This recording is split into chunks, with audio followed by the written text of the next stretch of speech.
another Dark Oak Press. It's all about writing seminar, and tonight's subject is going to be juggling a writer's life. Writers like to write, and that's their passion, but they generally have day jobs, families. They even sometimes have friends. They do leave the house occasionally, but you have to juggle all that. So we want to talk about what does that mean to you and how do you do it and still be successful in what you love to do, which is the writing passion. So the first thing is you have to decide what is it you do have to balance. One of the things I like to tell people is what makes you a better writer is the fact that you live. If you don't live, if you stay in a cave, you don't know what's out there, and you don't write as well. So you have to get out and explore. So you have to make that list and say, what are those things that are important to me? Well, family, and that could be close family, it could be extended family, it could be nieces and nephews, it could just be really close friends. What is in that group? And make sure that you spend time with those people, because quite frankly, they'll go away if you don't. Then listing out your friends that you want to spend to. Now, you will quickly find that there's friends that you will stay in contact with, and there'll be some you just kind of let slide.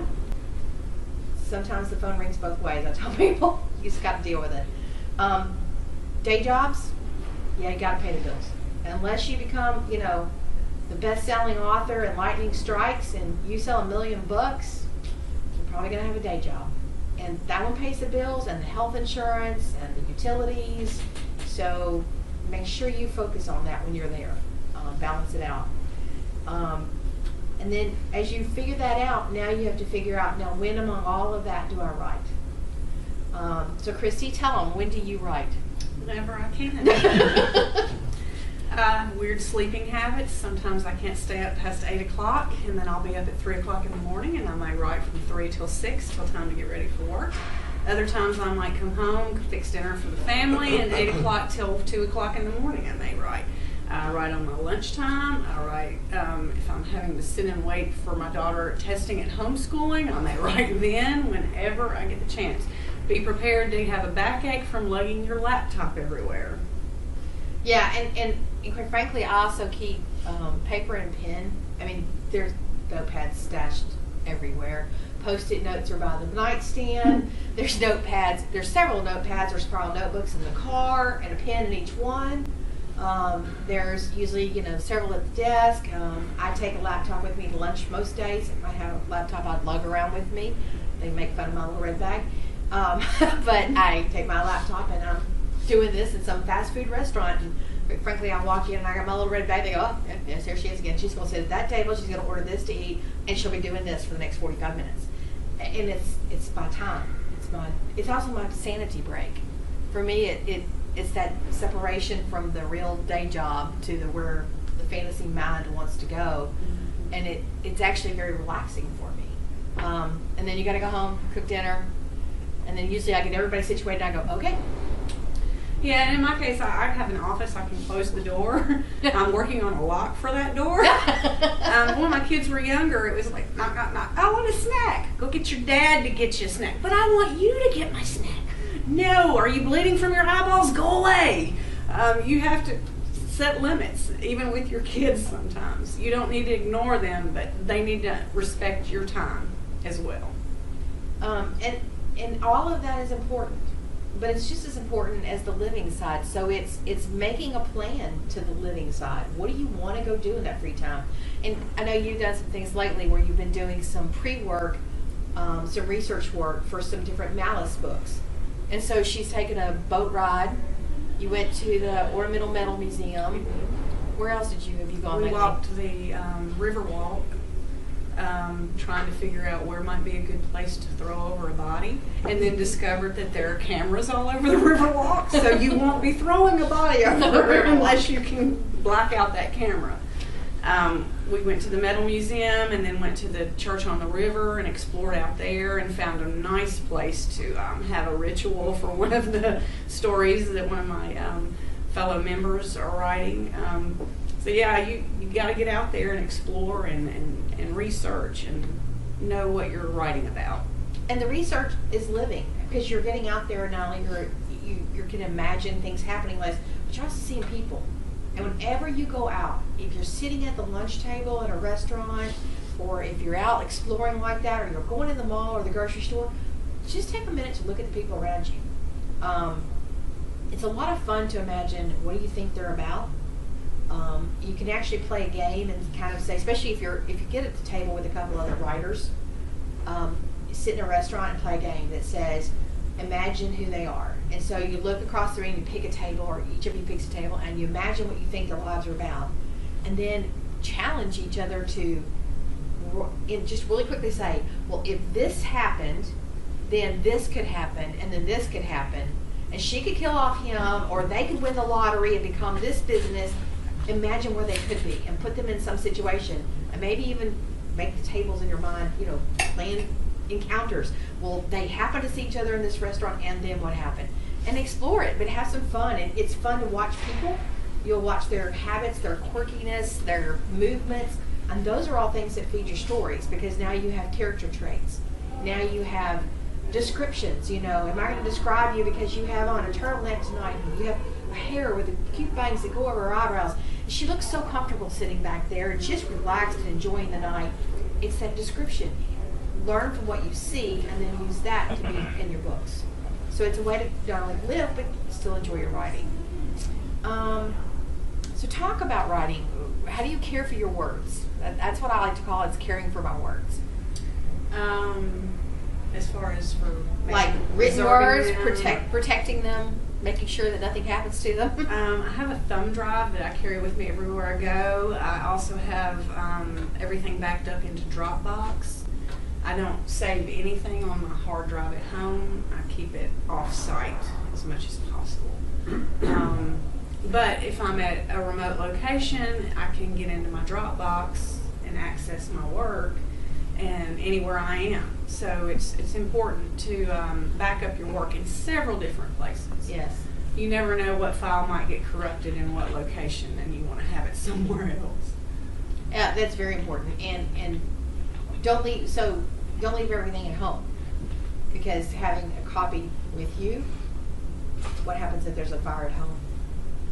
So making sure you have something with you to protect you.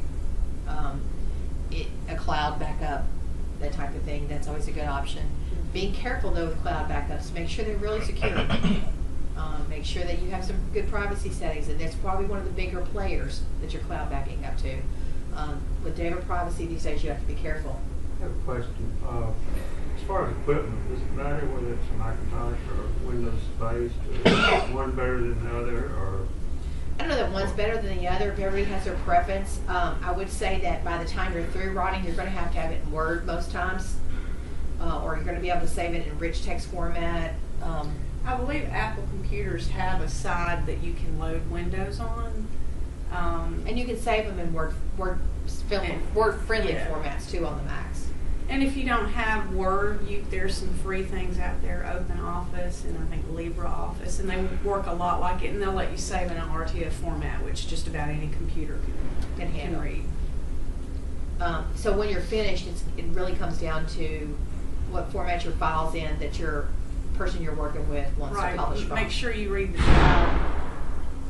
what's the word I'm looking for? You want to read the publisher submission guidelines. The guidelines, yeah. Because each one has different guidelines. Most want it in Times New Roman, but they might have some crazy format that they want it in. So make sure you read the guidelines. So that also can become an issue. I mean, you've got to make sure that the Macs have the Times New Roman. They should. Times is like the default, but if you get some weird program that it doesn't have Times New Roman as something that you can save it in or format in, then you may have to make sure you get it to another program. It just depends on the program you're using. Times is pretty much a basic. It should be everywhere, but so we're going to talk about funding. So funding is my favorite subject. When you become a writer, you don't know what your goal is normally. Do I want to self-publish? Do I want a small press? Do I want to go to find me the agent? I just know I've got the next bestseller, and I need an agent to go to the big 5 and get me published, and I'm willing to spend the years to do that. No matter what that is, it all costs money. It costs money to have a business card. It costs money to make the phone calls, to send the mail, to send, to have internet and email and whatever, that you need to get started. And the worst thing that can happen to you is, I wrote the best novel ever, and I'm living paycheck to paycheck, and there's not an extra dollar in the house for me to do anything with it. That's the worst feeling ever. You never want to be in that feeling. So I tell people, start yourself a tip jar. If you're writing, the day you start writing, start yourself a tip jar. Pay yourself to do the job. Give yourself money and set however you want to pay yourself. I want to pay myself. Change in there. Throw your loose change in it. Say, every day when I come home, my loose change goes in the jar and I'm saving up. It could be every day that I write 100 words. For every 100 words, I could put $1 in the jar. Whatever you want to set your writing at, start yourself a tip jar. Pay yourself. Let it accumulate. Because by the time you get to the end of the book, the end of 2 or 3 books, the end of 15 books, you've got money to go do whatever you want. It costs money to show up at a seminar. It costs money to drive places, to stay in a hotel. You need funding. Pay yourself in advance. Because it's going to take a little while before things start to pay you. So you have to be willing to get some money to fund you to make those trips. Any other money saving or spending advice? Can't think of any. I like the tip jar idea. I wish I'd have thought of that sooner. Yeah, I should have thought about that 15 years ago too, but no. Question? There's a lot of people I've heard, the scam publishers, they want the thousands of dollars from you. Don't do it. If anybody wants money to publish your book, they're a scam. If they want money to read your book, it's a scam. Don't do it. Yeah. So there's a lot of things, and they're called vanity press. It's what we conjurely call them. And they'll publish your book. And they'll publish your book. They're going to choke you for it. Well, and what happens is you pay for them to publish it. You pay to get your copies. They'll go, we have this great opportunity for a convention that's going to be in San Francisco, and we can get you in there. Great. What's it going to cost me? Well, you have to pay your airfare. You have to ship your books. You have to pay for your own hotel. You have to pay for your own marketing. They're just going to sign you up. That's it. That's the extent of their help. So it's just you're just paying to have your books published by somebody, and their name go on it, and you're helping to advertise them. But it's not the same as a publisher who's going to give you real feedback or give you a network of people to deal with or anything else, even good advice. They're just there to help you. Like, yeah, we'll put it out. We don't care how good it is or how bad. They don't care about punctuation, about plot holes, any of that. They'll publish whatever you send to them. Don't do it. There is a lot of it, and you can spend a lot of money, and you're further behind than the guy who just decided to go and buy, print it on ebooks and just give it to his friends, just to hand it out. You're further behind because you're now way in the hole, and you're not going to be able to recoup that money for years and years and years. So be very, very careful. Let's see what else. I have a note here that and it kind of goes back to the make sure you live. I said keep a calendar and schedule time for play, family, writing, and here's the trick. On that calendar, and you can do these in your phone, guys. Your smartphones all have them. The first thing to do is get your smartphone out and go through the whole year and put a reminder, one of those recurring meeting notices on there for yourself, for everybody in the family's major event. All the birthdays you need to remember, and have it put a reminder for the day before. So the day before every major event in your household, it's going to pop up and give you a reminder. You can grab a card or shoot a text or whatever you want to do to communicate. Everybody in the family thinks, oh, Uncle Johnny still cares about me. Uncle Johnny just had a reminder, He's good because he didn't forget. Because you're going to get so caught up in your writing, you don't know what day of the week it is, much less the hour of the day. And you're going to miss those important dates. And those are dates that you're going to regret later. So don't regret them. Schedule it. Just use technology to help you out. Any other tips on technology like that? No, not really on technology. I mean, it's great, and there are all kinds of ways you can have reminders, and you can even maybe, there's some new programs, some new apps out there that will turn your phone off for a certain amount of time so that you are not disturbed while you're writing. I mean, that's some good things to do too. Maybe reserve 30 minutes a night and no media while you're doing that. And you need to limit your media. And it's important to be out there and on social media, but it'll take over your life if you let it. So limit that time too. You need to set time limits for that as well. But you know, if with dedication, discipline, and determination, you can do this. Patty and I both have full-time jobs, families, other events. I'm president of a writers group in town. You can find time to write. It's not impossible. You've just got to be willing to do it. Yeah, most days I'm putting out at the very minimum 200 words, but there's days I'm putting out 1,000. Weekend before last, I sat down and just had a weekend where I didn't feel like getting out much. I was tired, but I put down between 4,000 and 5,000 words a weekend. Just because I curled up in the bed and went, oh, good movies on Hallmark, and I'll watch it. You know, I may have to rewind the movie a couple times, but it was a good movie. But you need to always have something to do, because there's going to be those days, especially now that we're in kind of the winter time, where if it's a cold, snowy day or it's just a cold, rainy day, you don't want to get out. You know what? Curl up in the book. It's your book and not somebody else's. But don't stop reading. I will tell you now, read. The more you read, the better you write. That it has really made a difference in my writing the more I've read. And do yourself a favor. So I set up 2 accounts. I have a Goodreads account and I have a BookBub account. So I went over, set myself up as an author, made myself an account. You don't have to be an author to have an account there. Go set yourself up an account. They're free, they don't cost you anything. Every time you read a book, write yourself a little review of the book, copy, paste it onto Goodreads, put that book on there, copy, paste it on the BookBub, save that on there. You've done 2 things. You've helped another author. They need those reviews. It helps them bubble up into the world. Second thing you've done is you've built yourself a profile. The things you like to read and the authors, your stuff, and now you're giving yourself credibility. So by the time you publish your book, you have a credible base and you have followers possibly. So then you can get more followers faster. It is not something I knew about until about a year ago, so I am just now starting to build my followings there. I've also gone there, like recently I was trying to review Wes's book and found it wasn't on BookBub. So I had to go apply. So I'm trying to get his book on BookBub so I can get my review posted. Because BookBub works a little different than Goodreads. So encourage you to do that. Enjoy the books, read them, and review them. And you may not like something in the book, and you may love the book, but there's just one little part I just didn't like. Honest reviews, it helps us. It helps us all learn.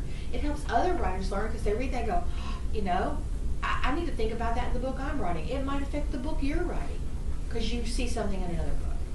Just make sure you stop and post those reviews. And if you bought the book on Amazon or you bought the book on Barnes & Noble or Books A Million, go to their sites and post the same review there. Help them out because that's how they make sales. They don't bubble up without reviews.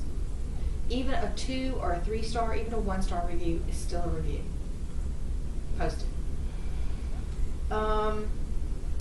Let's talk about who you are. So early on, you're writing, you're having a lot of fun. You start, hey, Kristi, guess what? I'm writing a book. Your friends are interested. Your family's interested. Great. But all of a sudden, one day, you really want to start talking about it a little more publicly. You got to figure out who you are before you do that. And when I say who you are, you have to decide what your personality is going to be, your name is going to be when you start to publish. It is something you want to give thought to ahead of time. It is not something to throw around lightly.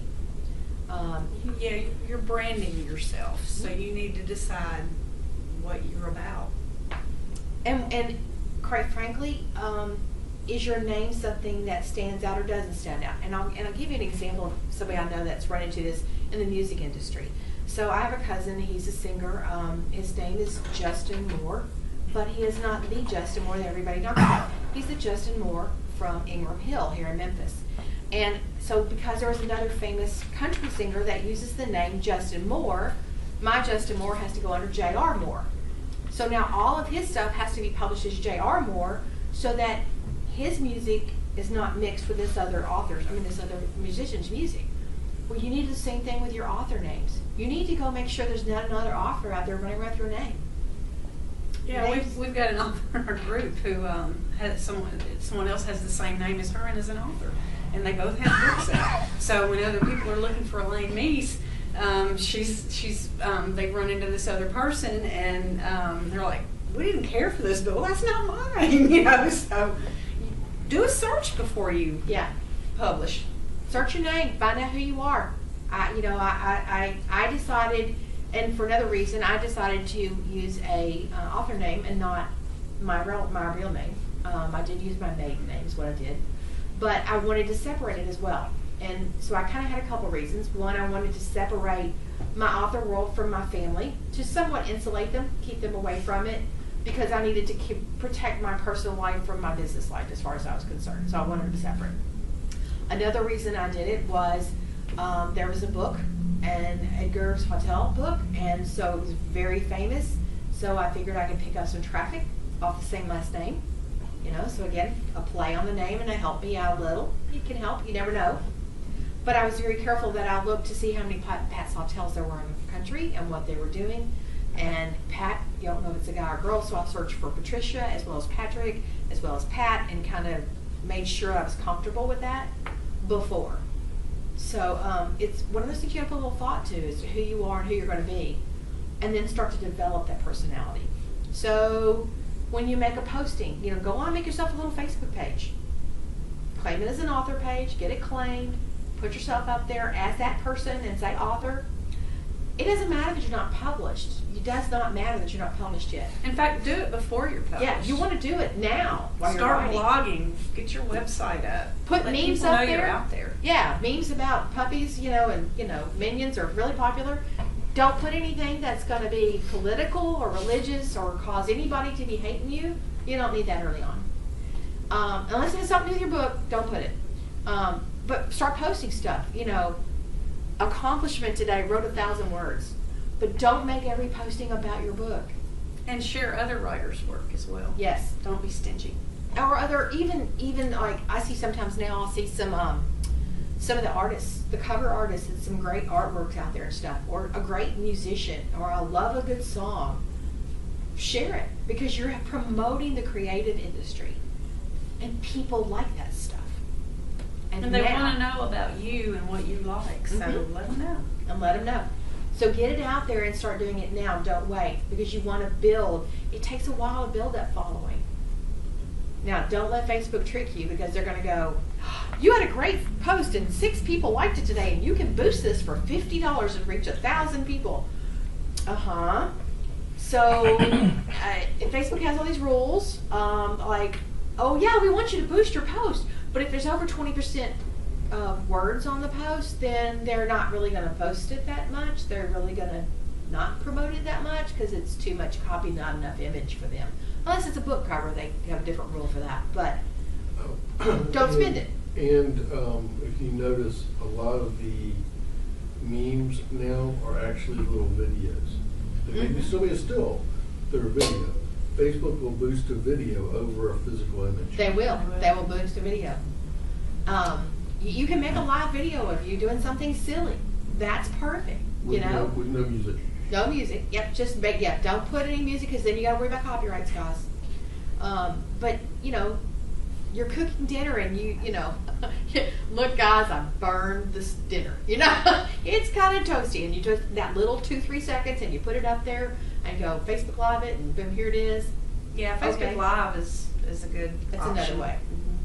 But don't start trying to run Facebook ads unless you've actually got something that's published, and then you need to do it with a thought process. That's a whole different discussion. So let's talk about that. You're spending money. What do you need to keep up with? Talk about what you got to keep up with when you're an author. Receipts. Whenever you go anywhere and you eat out, your fuel, your hotel stays, you have to keep up with all of that stuff. I started a new home office. I kept up with all the receipts for my computer, my printer, any equipment that I bought. That stuff can be written off on your taxes. Keep up with everything that has anything to do with your author life. And just make a note on the receipt, what it was, what it was for. Okay, as far as the home office deduction, you have to make a value judgment on this, because if you start taking deductions on the space of the office, when you sell the house, you have to recoup it. Just CPA note. Good, thank you. you. Good note. But you do need to keep up with everything from the cost of the business cards to driving to a convention, to an overnight hotel for that, food for an event, whatever you're going to. And then you need to decide with your accountant, what is a valuable expense that I need to write off now? And what do I need to just go, yeah, I'm investing in my hobby? Because at some point you have to decide, is this a hobby or a business? It is not wrong for it to be a hobby. By no means is it wrong for it to be a hobby. It was my hobby for years. It was not a business. I did not have business cards.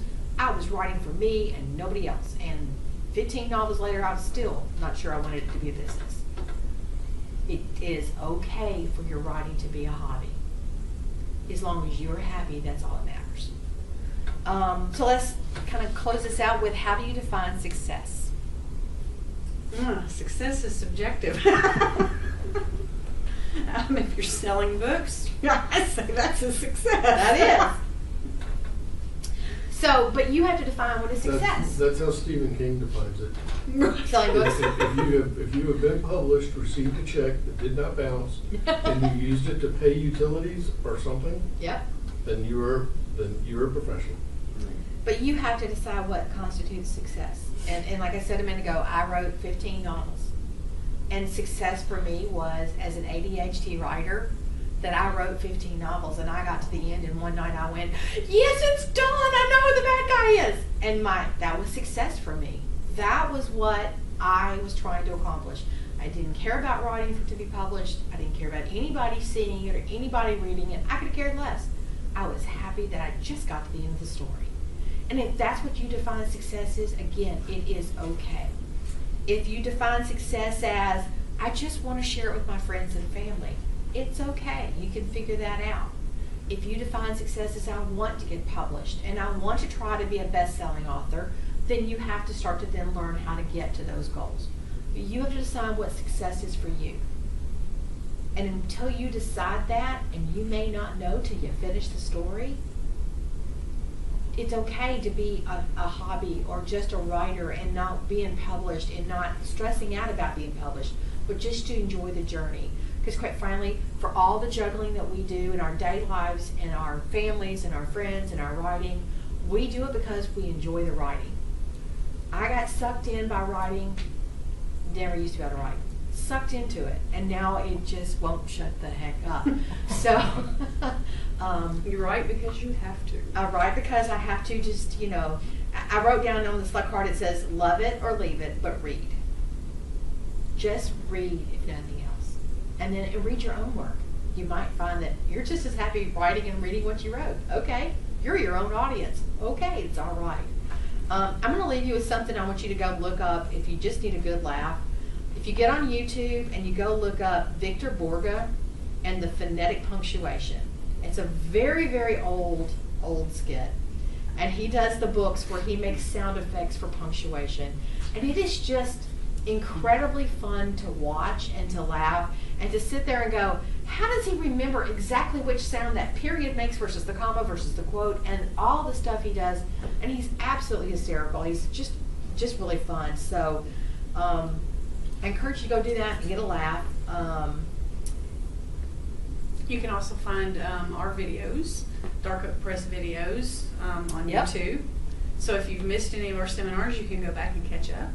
Yeah, and we have a lot of other stuff out there. There's some shorts now out there from some of the Mouse Memphis writers where they're just funny little things. They've asked them like, okay, give me a minute of, tell me your best story. And they're talking about writing murder mysteries in restaurants and Scaring waiters and in churches and all kinds of things. It's really interesting to see. There's some good writing tips. Check out the website. We have a lot of stories on there, good articles to help you. I'm going to leave you with this from the Dark Oak team. I wrote, for the day the first words pound your brain for release, you learn to juggle. Writing, day jobs, family, and friends all want a part of your time. Join the Dark Oak team for a plethora of tips on juggling. And if you're really bored, I'll teach you to juggle scarves.